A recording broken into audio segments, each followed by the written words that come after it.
Om Stapakaya cha dharmasya sarvadharmasvarupine avatara varishthaya Ramakrishnaya te namaha. Jananim Sharadam Devim Ramakrishnam Jagadgurum Padapadme Tayo Sritva Pranamami Muhurmuhu. Namasri Yatirajaya Vivekananda Suraye Satchitsukasvarupaya Swamine Tapaharini. Vasudeva Sutam Devam Kamsachanuramardanam Devaki Paramanandam Krishnam Vande Jagadgurum. Actually, in our weekly class, we have almost reached the end of chapter 14. The last two slokas, which are very important, we could not complete during our Sunday class. However, many might be listening to this Gita discourse for the first time. I thought I would kind of, give a brief summary of the whole chapter so that even those who are listening for the first time can get a grasp of the whole idea. Now, this chapter 14 is called Gunatraya Vibhaga Yoga. This is the division according to three gunas. Now, what is the occasion for this chapter? Sri Krishna has been advising Arjuna, speaking to him about the immortal nature of the Atman, etc., through various chapters. And then in chapter 11, he showed him the Vishwarupa Darsana. And then we had the Bhakti Yoga in chapter 12.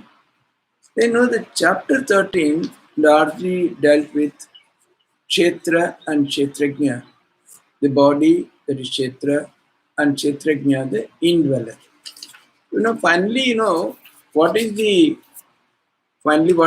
solution? He says, Kshetra Kshetrajnyor evam antaram jnana chakshusha bhuta prakriti mokshancha evadir yantite param. So, through spiritual insight, when one perceives the difference between the Kshetra and the Kshetrajna, the body and the spirit, as also the freedom of the spirit from the hold of the body or the nature, then they reach the Supreme.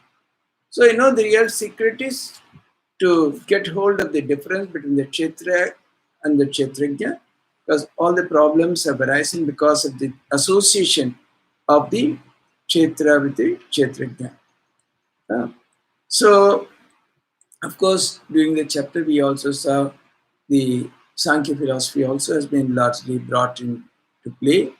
So, then, again, even if we say it is the association of Kshetra and Kshetrajna, it broadly explains the creation or the world as it is, and so on. But still, we see so much of variation. Even if there is a wrong understanding by which the Atman is mistaken to be the body and the mind, etc., and because of this ignorance, there is so much of suffering and so on and so forth. Still, why do we see so much variation? Even if it is ignorance, that is not manifested in the same way.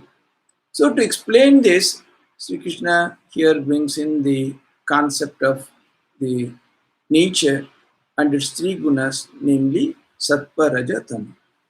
So here Sri Krishna begins by saying, Param bhuya pravakshyami jnananam jnanamuttamam ejnatva mune sarve param siddhimito gataha. Now, I am going to expound to you again. That means it's not for the first time. Previously also he has talked about such ideas. The knowledge of the Supreme has been constantly dealt with by Sri Krishna under various contexts. Now, again he's saying, I am going to tell you the most exalted of all forms of knowledge. Jnananam jnanam uttama jnana. The Sreshta Jnana I am going to explain to you once again. Pravakshyami. Again, I am going to say, by that knowledge, what happens? The great sages, Munaya Sarve, Param Siddhimito Gataha, they have gone from this state of bondage to the highest idea of perfection. So, right through the message of the Gita has been how we can go beyond our limited sense of identification, limited sense of knowledge, and attain that supreme knowledge by which we are absolutely free from any kind of bondage. That's the basic idea. Now we know, to explain this, he brings in the concept of, the Prakriti and the three Gunas. So how does he bring about the idea of Guna? He says the great nature Prakriti is like a womb to me.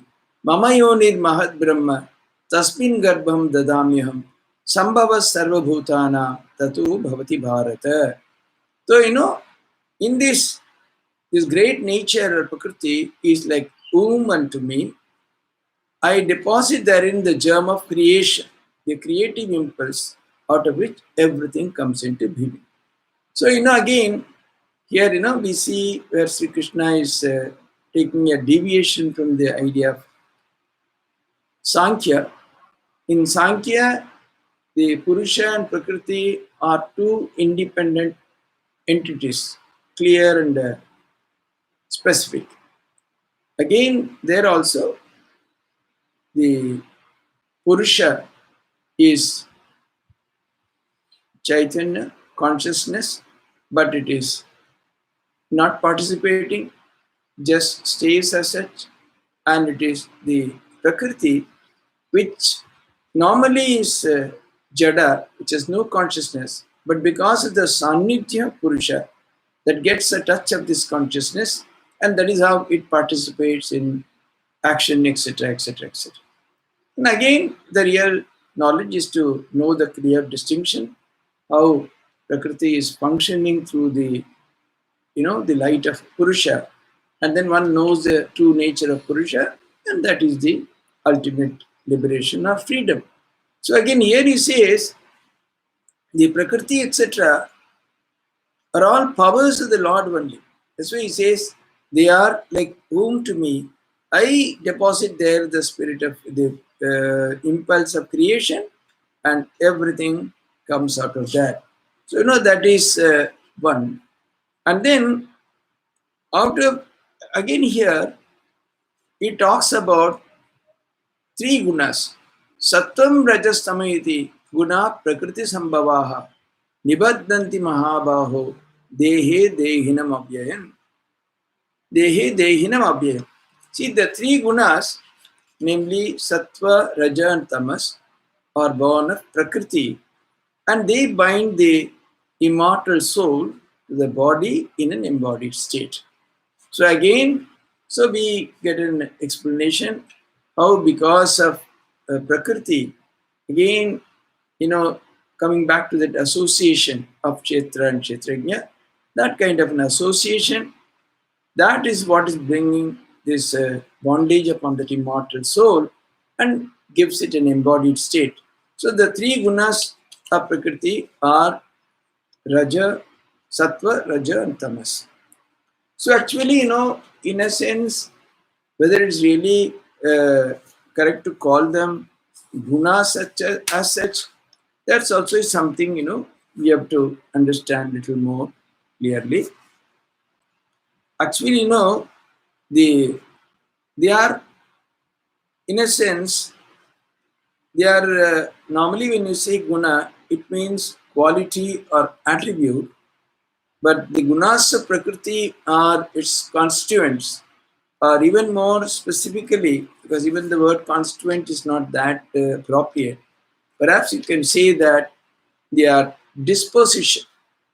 So, they cannot be isolated as substances or quantities, but are known only through their effects in the form of various qualities and substances that constitute the world of experience and are classified into three groups. So now if you want to know sattva, sattva is not directly known as a substance or anything, but then if a person has sattva guna, what happens? How such a person manifests certain qualities? So through their manifestations only, these gunas are understood clearly who they are. And then, again the question also comes, what are the natures of these three gunas? What about? Basically it says, Tatra sattvam nirmalatvat prakashakamanāmayam sukha sangena badnāti jnana sangena chanaga. So, he says, sattva is, it's pure, it's nirmalatvat, prakashakam, anamayam. It's, it is of the nature of luminosity. It is luminous, it's harmonious to its innate purity. And how does it bind that soul? With the feeling, sukha sangena vadnati, jnana sangena chana. I am happy, I am full of knowledge. Now here, the knowledge talked about is not that supreme knowledge of the highest.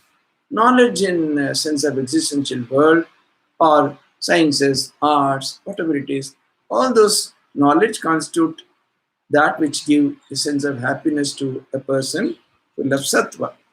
And then, what is the nature of Raja? Rajo ragatmakam viddhi, Trishna sanga samudbhavan, tannibadnadi kaunteya, karma sangena dehinu. What is the nature of Rajoguna? Rajas is actually passion-based. Tremendous, you can say, leading to attachment. Ragatmakam viddhi, Trishna sanga samudbhavam.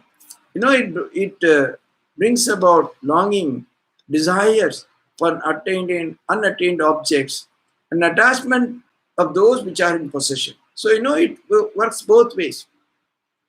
Whatever you don't have, you desire, you thirst for it. Whatever you have, you don't want to let go. You want to accumulate more and more or keep clinging to it. That's why, we see people, they have a lot of possessions, maybe they already have. They want to have more and more, but then they are not even prepared to part with what they have. So that is what is really leading to attachment.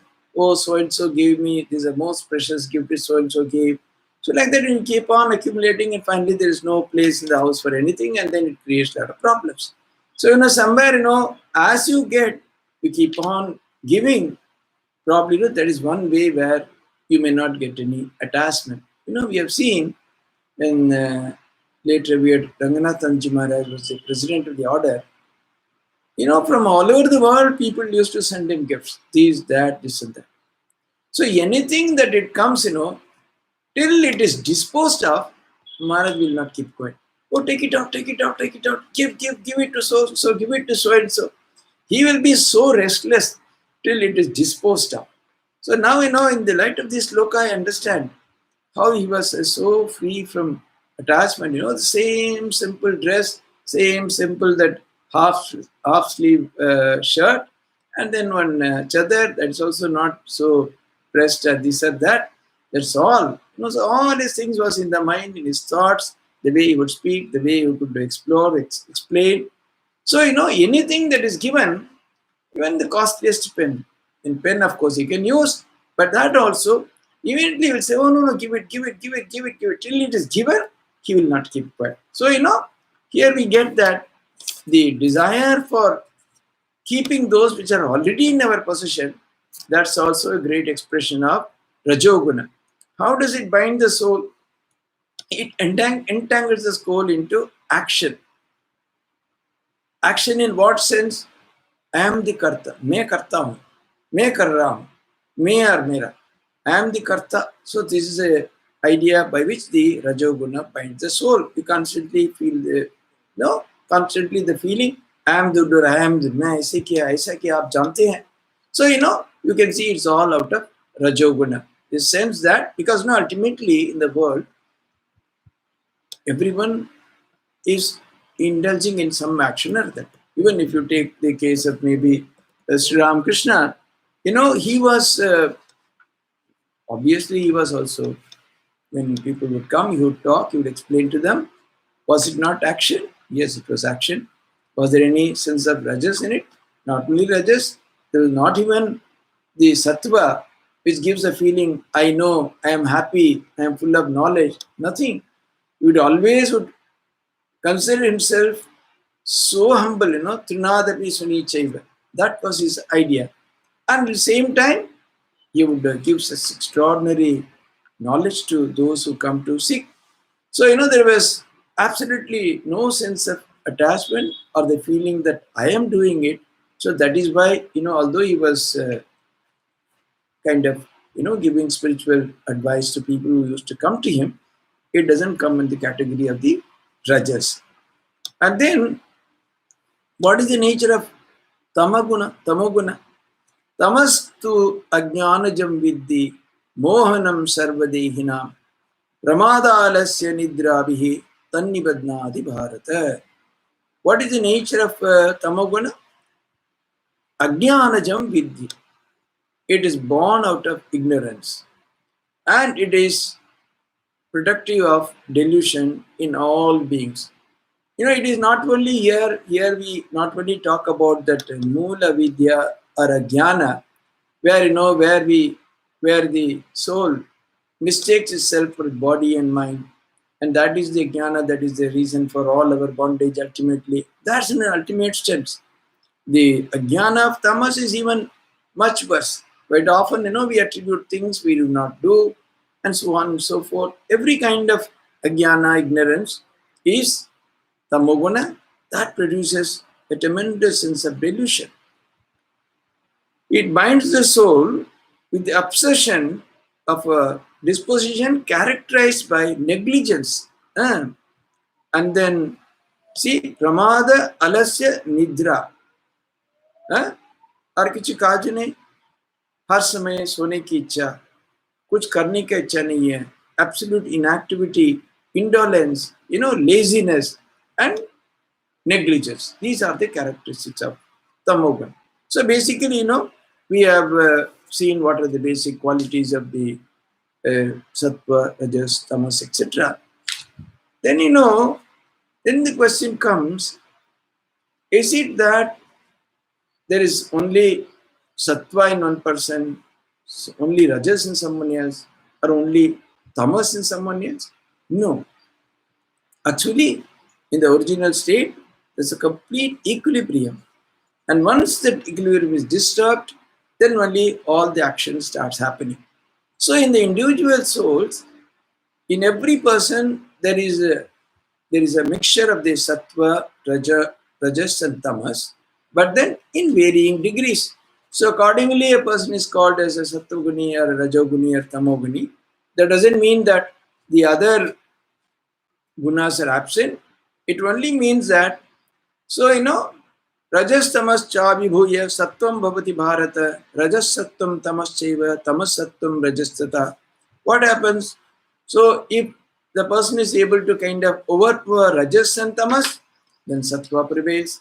Similarly, if Sattva and Tamas are suppressed, Rajas prevails.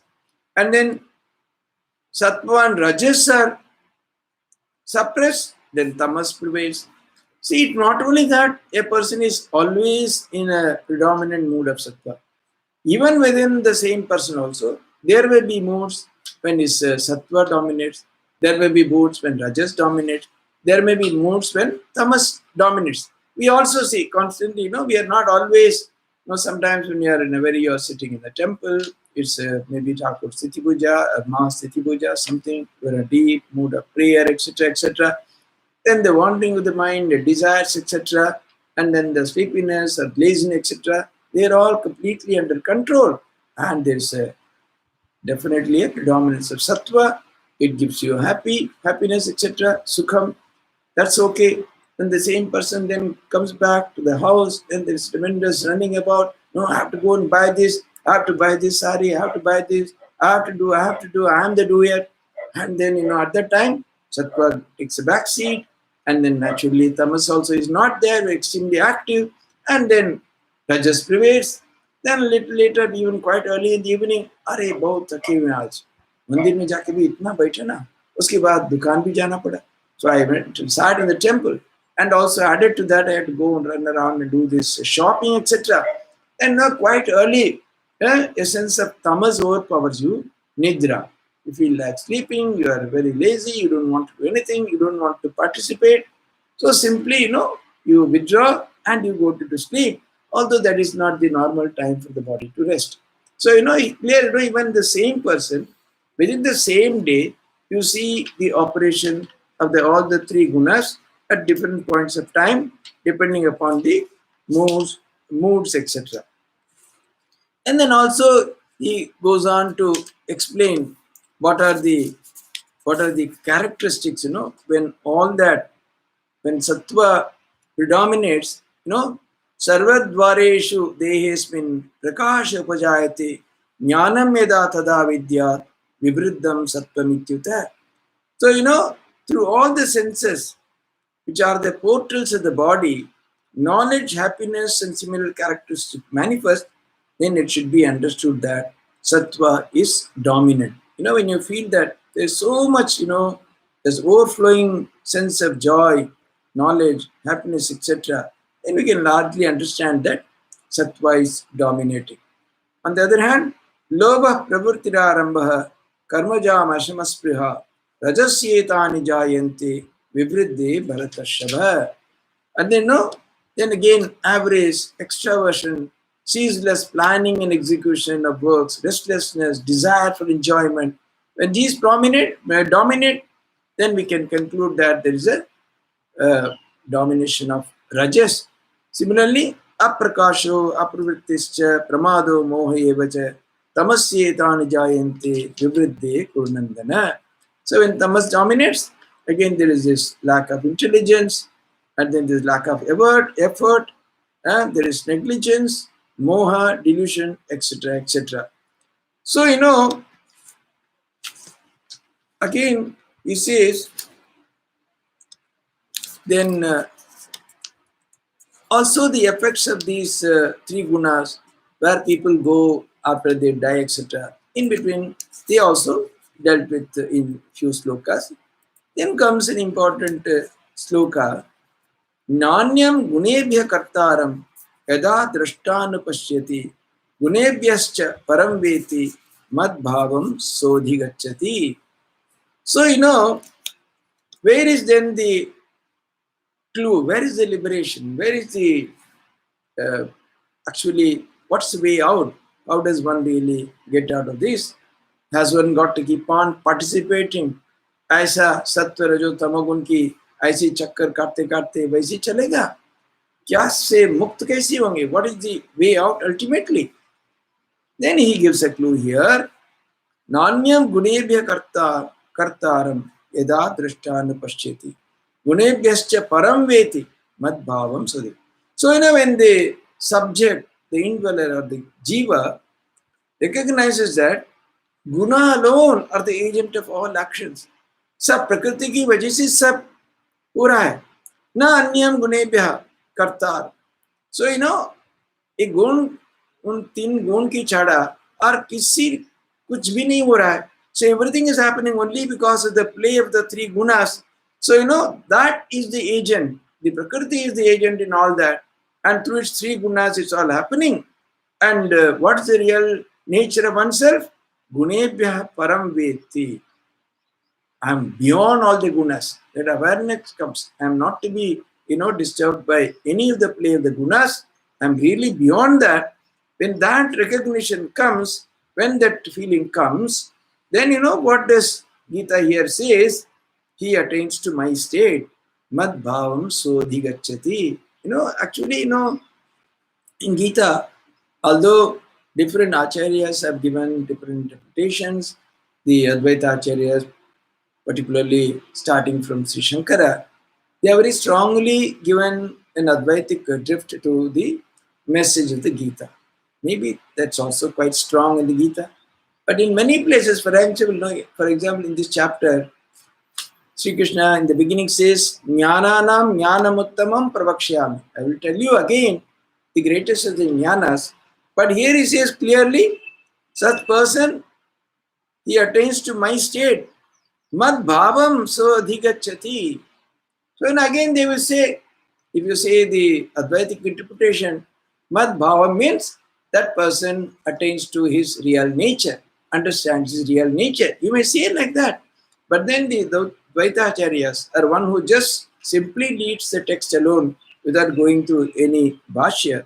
One can also clearly see that there is a drift towards that kind of a feeling that Sri Krishna is the supreme. In that sense, he says he gets my bhava or he attains to my state. And then, this is the liberation. Gunanetan atityatrim dehi deha samudbhavan janma mrityu jara dukkhe vimukto mritamasmite. So, this dehi, the embodied spirit, gunan etan atityatrim. So, a person who transcends the gunas, from which the deha samudbhavan, from which because of that the body has sprung, such a person, janma mrityu jara dukkhehi vimukta. He becomes free from these bondages of janma, mrityu, jara, old age, dukkha, everything he gains deliverance from all this, and then amrita mashnute, he becomes, immortal. And then naturally, again, Arjuna naturally asks, what is the nature? What are the marks? Kairlinge Sri Gunan Etan Atito Bhavati Prabho Kimachara Katam Chaitan Sri Gunan Ativartate. So he says, what are the marks? What are the marks of such a person who has really transcended the three gunas? Is it not? Actually, finally, you should know. What are the lingas or the marks by which one can be recognized such a person who has transcended the gunas? How does he behave? Kimachara. And then how such a person really rises above the three gunas? Ultimately that is the thing that is being talked about, how one can really, go beyond the three gunas. So, again, this reminds us of the similar question in chapter 2, where, he asked Sri Krishna, Sita pragyasya ka bhasha samadhistasya keshava sithiti kim bhasheta kimasita vrajeta kim. And then he asked at that time, how does, man of steady wisdom and deep introspection, what is the description of such a person? How does he speak? How does he sit? How does he walk, etc.? So, during our Sunday classes, we saw that although it's also almost a similar question, we find that because, Sri Krishna has been very elaborately talking about the nature of Atman, etc. to Arjuna.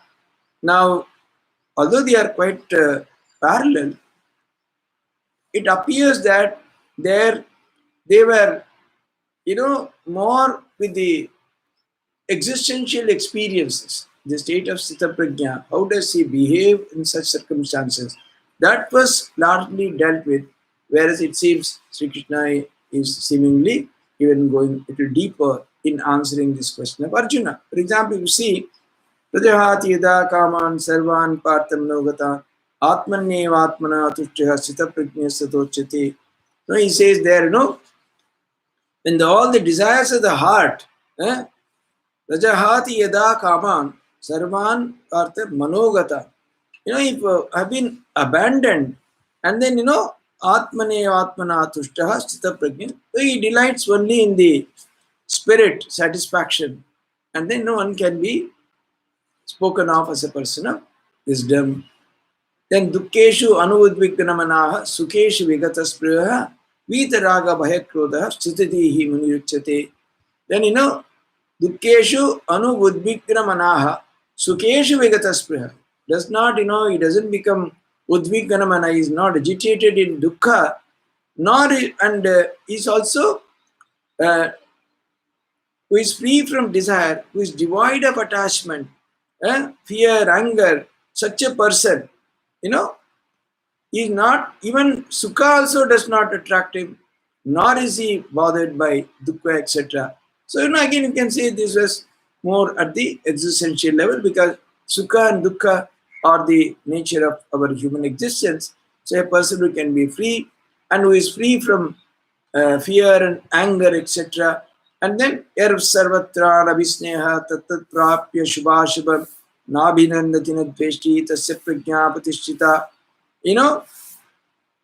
There is no self-centered affection for anything. Abhisneha. There is no abhisneha. The self-centered affection is not there. Sarvatra, everywhere. And then, he is not, he does not rejoice in favorable situations. Na abhinandati, na dveshti. Nor is he, simply hates or by unfavorable circumstances. Such a person is one of a firm wisdom or sthita prajna. And then, yada samharati chayam kurmongani va sarvashah indriyarthan indriyani indriyartebhyaha tasya prajna patishtita. Then, just like the kurma, yadasam harati chayam kurmongani va sarvashah. So, when the kurma is about to be attacked or anything, there are sense objects everywhere. As it is, they don't mind at all. Supposing, you are passing through a meat shop, there are so many kinds of sweets, they are arrayed there. But then, the moment your eyes fall upon them and the eyes hook onto them, then, you feel like the temptation of eating, temptation of buying. You may be a diabetic, still you would like to eat. And this is how we get trapped in this desire and its effects. But then, you go through, doesn't matter at all. Swamiji says, at one point of time, I could not even walk through the streets of Calcutta. Those days there used to be huge billboards of cinemas, etc., etc. I found it difficult to walk through. Later on, remember his famous incident in Cairo. By mistake, his companions took him through a street where the people of that immoral character, women, were staying. They were all at their doorsteps. They thought that someone has come like that. But then the moment Swamiji went near them, simply he was almost in tears. Poor beings, they have placed their duty on their bodies. They simply saw his face and then they kissed the hem of his cloth and said, they said, a man of God, a man of God. He may be like that. They may be impure in their personal life. But in a moment they could realize this was such an extraordinary person. So, as long as you may pass through any place, but then if you're a person of steady wisdom, you don't get attracted, you're not bothered by all that. And then, yadato hepi kaunteya purushasya upasthita indriyani pramatini haranti pasamam manaha. Then, of course, he says even a discerning person is striving on a spiritual path. The senses, turbulent senses, they also try to even distract such a person. That is the nature of the world. Then Tani Sarvani Samyamya Yukta Asita Matparha Vasehi Yashyandrani Tasya Prajna Patishtita. Tani Sarvani Samyamya. The person who can control all of them. Then Yukta Asita Matparha. Person is entirely devoted to me. Vasehi Yashyandriyani. In whom all the senses are under control. Tasya Prajna Patishtita. Such a person is supposed to be a man of steady wisdom. So, then he says, then he goes on to explain how the fall happens, how, thinking about the sense objects, jayato vishyan pumsa sangasteshu vijayate sangas sanjayate kamat krodho vijayate krodha dhavat sammoha sammoha smriti brahmshat buddhinasho buddhinashat punashyati. How the, fall happens, how you get thinking about the sense objects that generate desire, then the desire to get, if you don't get, there is anger, then that leads to moha, delusion, and then finally buddhinash, from that, total destruction.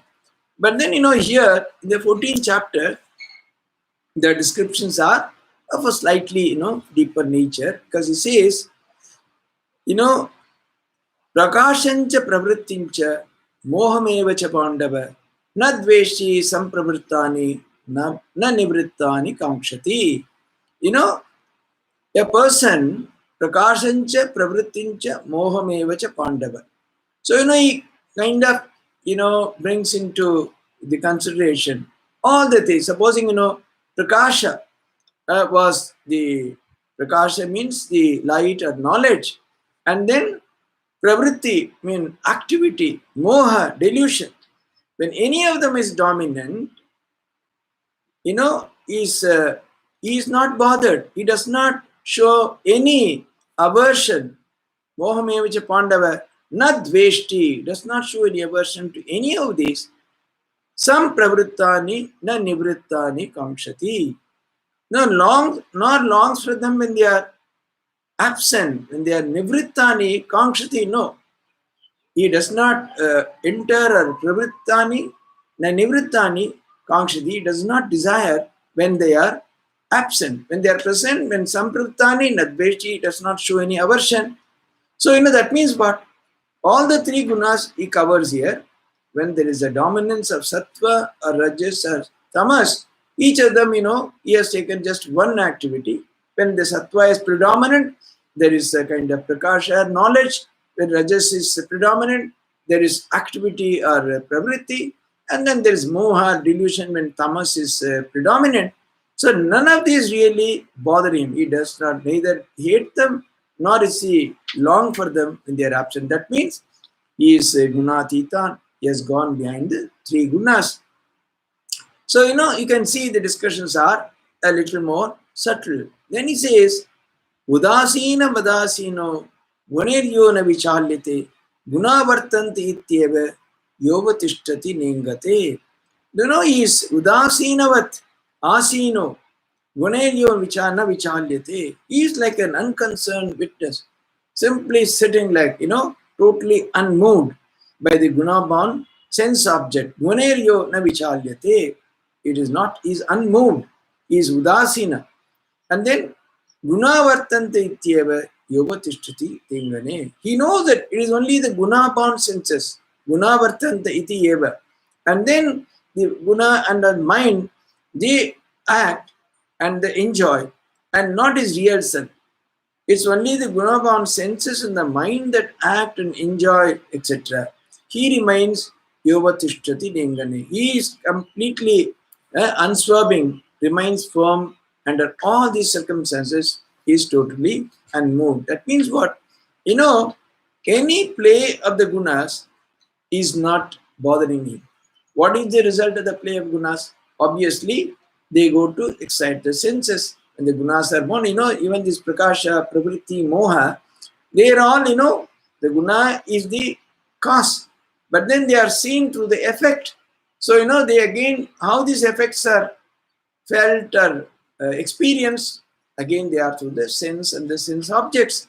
So, somewhere or other, the senses and sense objects are involved. So, if a person is, completely unmoved, unperturbed by the play of the gunas, then no such a person is unswerving or is a gunatitan. Then samadukka sukaspastaha samaloshtasma kanchanaha tulya priya priyo dhiraha tulya nindatma samstutihi. Manapamaniyo, we saw earlier. When a person is, with so much poised, self-poised in pleasure and pain, sama dukkha sukha, swastha is absolutely, it makes no difference. Samaloshtasma kanchanaha, whether it is, kanchan or iron or gold or stone or anything, he does not have any attachment. He is not bothered at all. So you also know in Thakur's that famous, taka mati taka, gold and mud are same. He weighed them both in two hands and threw both of them into Ganga. So whether it is the mud or the iron or the metal or gold, absolutely he does not make. He is not at all bothered. He is absolutely poised. He does not make any difference. Does it mean that does he not understand whether it is gold or whether it is any baser metal? Yes, but he's not bothered. He's not attracted. Oh, this gold, I must preserve it. I must keep it. I must somehow get it. I must acquire it. That this thing is not there. The desire is not there. The tendency to act and to perform is not there at all. So, Again, you can see, Tulya Priya Priyo Dhiraha, Tulya Ninda Atma Samstuti. Again, he is not moved by anything like whether it is whether he is praised or blamed, whether it is ninda or samstuti, nothing moves him. And then whether he is same towards everybody, whether priya priya, whether a person is loving and nice to him or doesn't like him, so a person is hateful of him, still he does not make any difference. Tulya simply is all are same to him. So and again you will see in each sloka, in some way or other, all the three gunas are brought. Again, in sukha dukkha, pleasure and pain, obviously it's more of that sattva, and then difference between Samaloshtasma Kanchana, you can say largely it is because of the rajas, and then hatred, etc. You can think of tamas that way. So, the point is, by all the three gunas, the play of the gunas is absolutely unmoved. So, under various ways, under various circumstances, how all it can, make us participate. So, in the earlier sloka, we thought directly because of the inciting the senses and make them get hooked to sense objects. That kind of participation was in the earlier sloka it was discussed. Here probably it's more like more at the level of the mind. Your feeling towards the sukha and dukkha, then your association with all the items. How does a person not make a difference between gold and iron? Then is he an insensible person? No, it is not in that sense. Physically he sees this is gold, this is iron, he can definitely make a difference. He can see this is stone, patthar, but then he has no affinity. He mera chahiye, he mera jarur, mera lagega. I want this gold, I want this. That feeling is not there. They are there, they are there. Similarly, again, again it is going more subtle. Tulya apriya. Priya for towards both of them, his feeling is one of kind of neutrality. And then is dhiraha, then tulya ninda atma samstuti. Someone who is praising and blaming, for both of them, he has the same attribute, is absolutely unmoved. So you can see how a person at every level, the body, mind, senses, completely is totally under control. Again, this sloka is coming. Manapamaniyoho tulyastulyo mitrari pakshayoho sarvaramba parityagi gunatitasya uchyate. So he is alike in honor and humiliation. Mana apamaniyoho tulya. Tulyaha mitrari pakshu. He can be in whether he is honored or whether he is humiliated, is absolutely has the same feelings. He does not feel at all because he knows that what are they honoring. So what is all our honor, humiliation, etc. Again, because he has gone to the root. Why is somebody honoring you? Normally, are they honoring you because you have realized the Brahman or you are the greatest Brahmajnani, anything like that? They will honor you for some accomplishments, some worldly accomplishment. You may be a scholar, you may be a rich person, you might have done something, you might have won some sports events or whatever it is. Again, all coming in the domain of the play of senses. So obviously, such a person is not interested. Is absolutely alike whether you praise him or whether you honor him or dishonor him. He does not care. And then mitrari pakshayoho tulya. Whether it is a friend or a foe alike, both of them he has same attitude. Because somebody is a friend, go out of the way to favor him or do something for him. If for him also his response is same. And whether if a person is inimical towards him, for him also he has the same feelings. And then, most importantly, sarvaramba parityagi. He has completely abandoned all arambha in the sense of agency. What is the beginning of all that? Mera karna hai, main kar dunga, main karunga, I shall do, I am the doer, I have to do this. So, the sense of agency, I am doing. If someone can completely give up, obviously, that is why he says, sarvarambha parityag. Absolutely, he has no sankalpa to do anything. I have to do this, I have to do that. All that idea come from the idea of sankalpa. He does not want all that. So obviously, such a person is supposed to have transcended the gunas. What happens to such a person when he transcends all the gunas? Mam yo avyabhicharena bhakti yogena sevate sagunan samati taitan brahma bhuyaya kalpate. Oh, this is an extremely important sloka. He says, see, a person, mamcha avyabhicharena bhakti yogena sevate. A person who serves me through unswerving and exclusive devotion, avyabhicharena bhakti yogena, he serves to me. So, here he gives, how does one can get rid of the play of the gunas? How can one see? Previously, he explained, first of all, what is the nature of the gunas, what happens, and then what happens to the person who is beyond all the gunas. Now he comes to the real crux of the issue. Earlier also he said, if one can understand it is only the play of the gunas, it's all happening. Yes, that awareness is there. But then the real prescription, how does one achieve it? He says, avyabhicharena bhakti yogena sevate. If a person can serve me with, completely total devotion, without any other thought, such a person, sagunan samati taitan, such a person transcends the gunas and Brahma bhuyaya kalpate, becomes fit to become he attains the fitness to become Brahman. This Brahman will take it up. Before that, you see, you remember even in the, although, again you see, he started with the idea that I'm going to give you jnananam jnanamattam. But what is he prescribing finally? Avyabhicharena bhakti yogena sevate. So, Sri Krishna seems to wield both these, both jnana and bhakti, under various circumstances.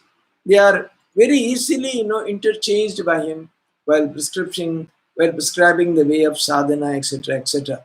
You remember in the 12th chapter, there is, after the Vishwarupa Darshana, then Arjuna asks a very important question. Evam satati yuktaye bhaktasvam paripasate echapyaksharam avyaktam tesham ki yoga vittamaha. See, now, because earlier he says, nainam chindanti shastrani, nainam dahati pavaka, etc., etc. Like vasamsi jirnani yathavihaya navani grinnati naroparani, etc., etc. So he talked about the immortal nature of Atman, etc. But then through Vishwarupa Darshana, he clearly said that it is the devotion to the Lord that is very extremely important, and that's the way. So, Arjuna is clearly asking, there are one class, satata yuktaye bhaktastam paripasate. They love you, they constantly worship you. So, in the above way, as a divine personality, as you yourself showed, these are one class of persons. But as again, ye chapi abhyaksharam abhyaktam, tesham ki yuktam. There's another class. They contemplate even perhaps upon thee as the imperishable. If you say that it is only Sri Krishna who is ultimately everything, so in one sense, he has asked, as a bhakta, accepting the divine nature of the Lord, worshipping you. See, satata yuktai, always steadfastly linked to you, in being associated with you, with that kind of devotion, they are worshipping you. Then there are others, perhaps if you say that I am the substratum of everything, that will come in the next sloka.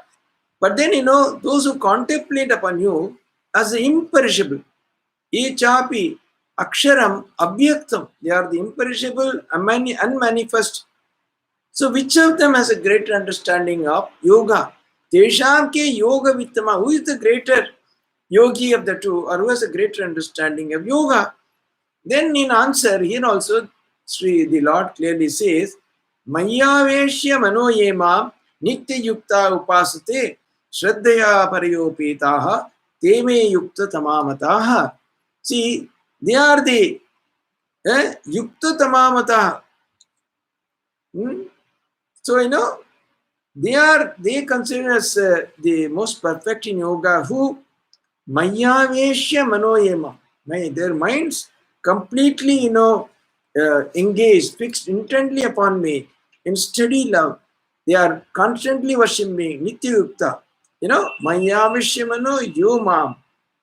Their mind is completely absorbed in me. They have such with tremendous Shraddha. Paraya, they know with that absolute faith in me, they worship me constantly. They are the people whom I consider as the most perfect in yoga. So again, the same thing again he reiterates here in slightly different words. Here he says, Mam chayo avyabhicharena bhakti yogena sevate sagunan samatitaitan brahma bhuyaya kalpate. So a person who serves me through the communion, unswerving and exclusive devotion.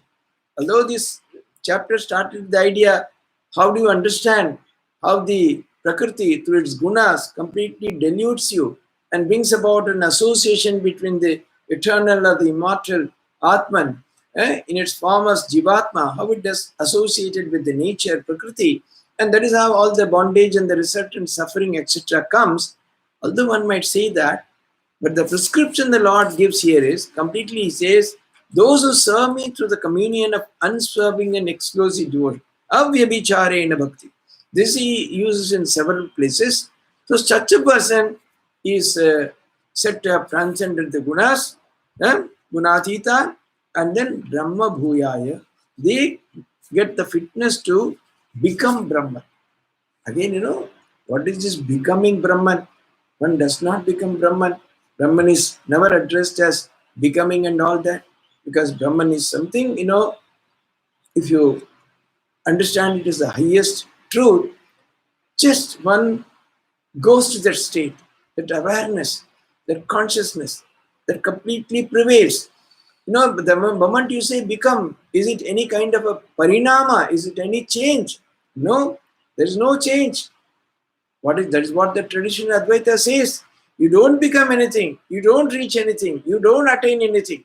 The moment the ajnana is removed, then the Atman shines in its own glory, Swayam Prakashit. So that's why they often give the example, just like if there is a mirror, you wipe out all the dust. Is anything added to the mirror? No. The dust and dirt are removed, and the mirror becomes shining and is able to reflect.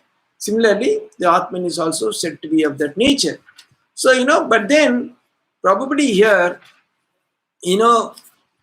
Sri Krishna talks about Brahma Bhuya. In that sense, we will come to that. If you just say that becoming Brahman, you can associate as knowing Brahman or reaching the state of Brahman consciousness or that unitary consciousness or becoming Atman. In that sense, you get that Atma Jnana, reach the state of Atmic awareness. All that you can say. Maybe you can say he has used that word, but then it becomes much more difficult when you go to the next loka, because where it says Brahmano hi pratishtaham amritasya avyasya cha shashvatasya cha dharmasya sukasya ekantikasya cha. Indeed, Brahmano hi pratishtaham amritasya avyasya cha. I am the basic support of Brahman. He clearly says of the incorruptible state of moksha, shashvatasya, dharmasya, the eternal law, and sukhas, aikantikasya cha sukha, that is absolute bliss. Ekantikasya sukhasya. It says the sukha which is an absolute bliss. Pratishtaham. I am the basic support. So, how do you understand this sloka? It says, I, Krishna, the God of love and grace, or Pratyagatman, the true inner self, etc. I am the basic support of everything, whether you call it Brahman, or you say it's Shashvata, or Dharma, or Ekantasya, Sukha, Amritasya, Avyasya, everything, Brahmano, starting from A to Z, the full gamut of Advaitic, the terminologies he has used here. And Sri Krishna says, I am the support and the basis of everything.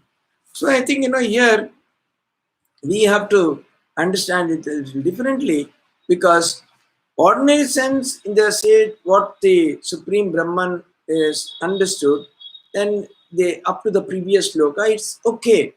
But then when he says I am the support of Brahman, it becomes a kind of a riddle. So, in the absolute idea, in the Advaitic ideology of the impersonal absolute, it is absolute which is the support of Ishvara, the personal being, and the whole manifested universe. So, the absolute, the Atman or Brahman, in the context or nature as Ishvara, that supports the personal being, entire manifested universe, etc., etc.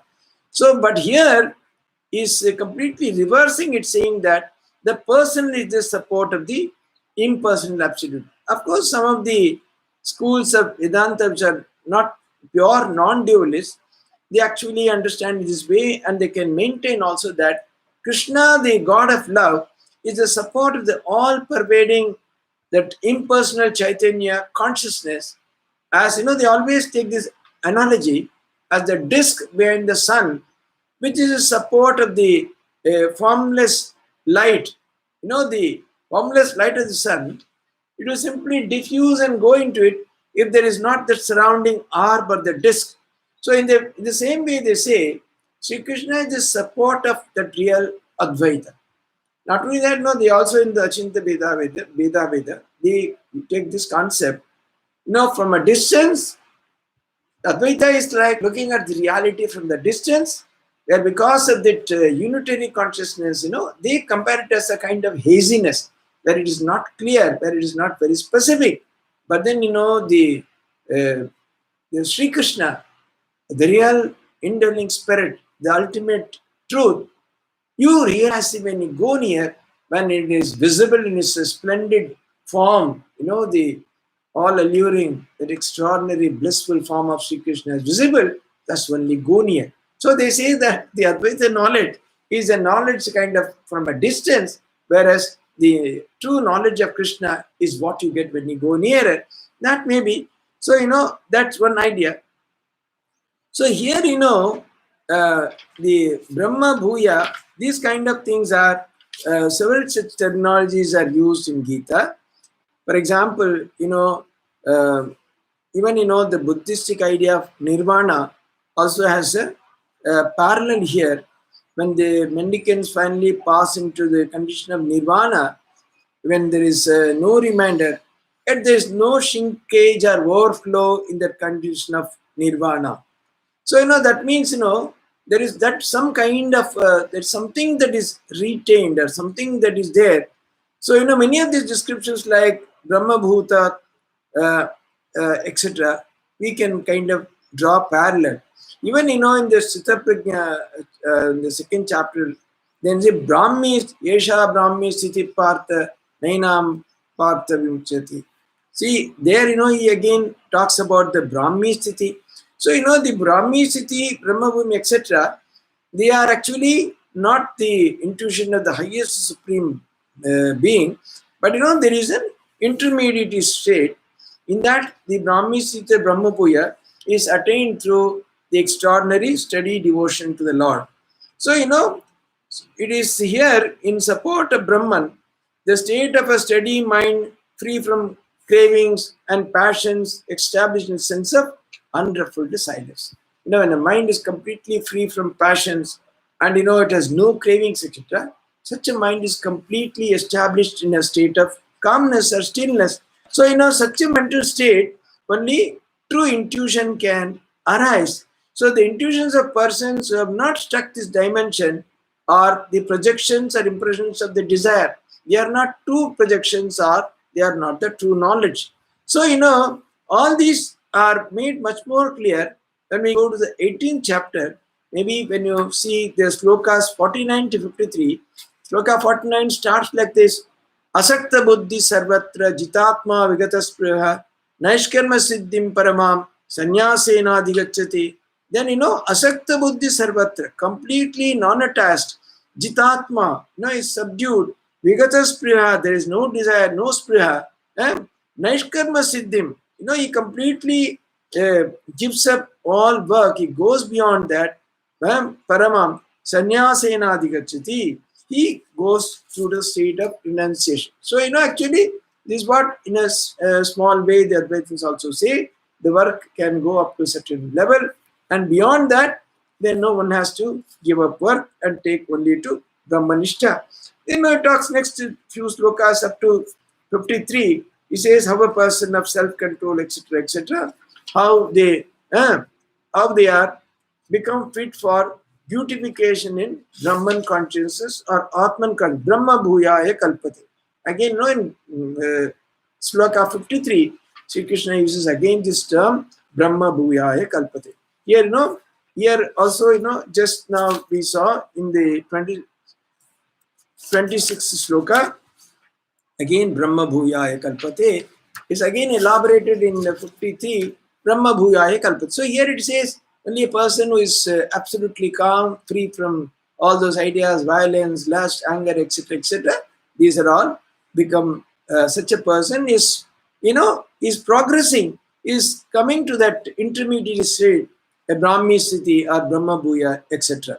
And then Bhaktya Mam Abhijanati Yavaneschasmi Tatvatah Tatu Mam Tatvato Jnatva Vishate Tadanantaram. Then, Bhaktya Mam Abhijanati. By devotion, he comes to know me completely, both my extent and essence. Yavaneschasmi Tatvatah. In reality, in essence, Tatvatah. Then what happens to such a person? Tatu Mam Tatvato Jnatva. Knowing me completely, Tattvato Jnatva in true and in reality, Vishate Tadanantaram, he completely enters into me. This Sri Krishna clearly says. So, if you, again, again the Advaita Acharyas, there is a tremendous, there are no this kind of discussions, whether after the final attainment, whether even in a bhakti idea also, when the bhakta is completely got that ananya bhakti, avyabhichari bhakti, is totally, immersed in the idea of the Lord, whether he retains a very small idea of ego, just as Ramakrishna retained, either for the welfare of the world, or in fact, Sri Ramakrishna says, don't make me a dry jnani. I want to enjoy the rasa, meaning thereby, by retaining a very small iota of that idea of ego, such a person in a very small way stays apart, because constantly he enjoys that supreme bliss or the beauty of the Lord.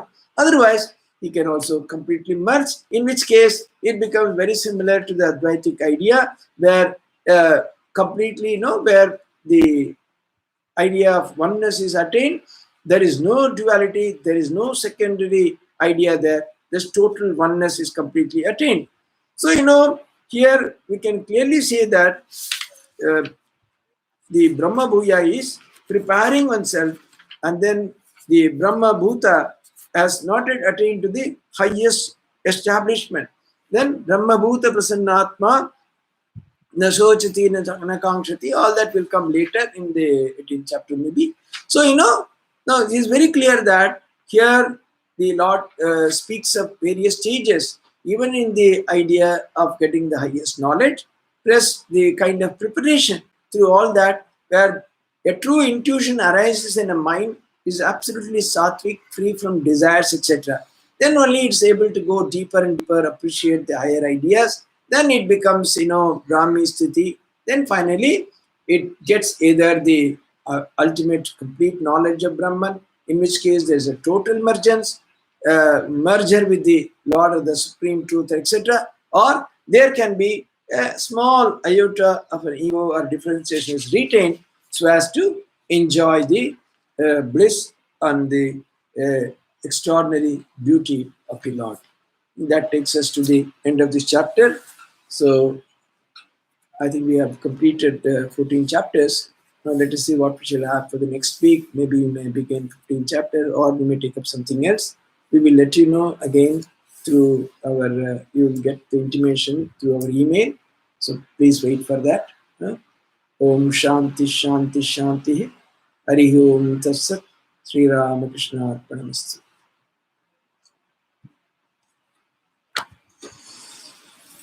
बस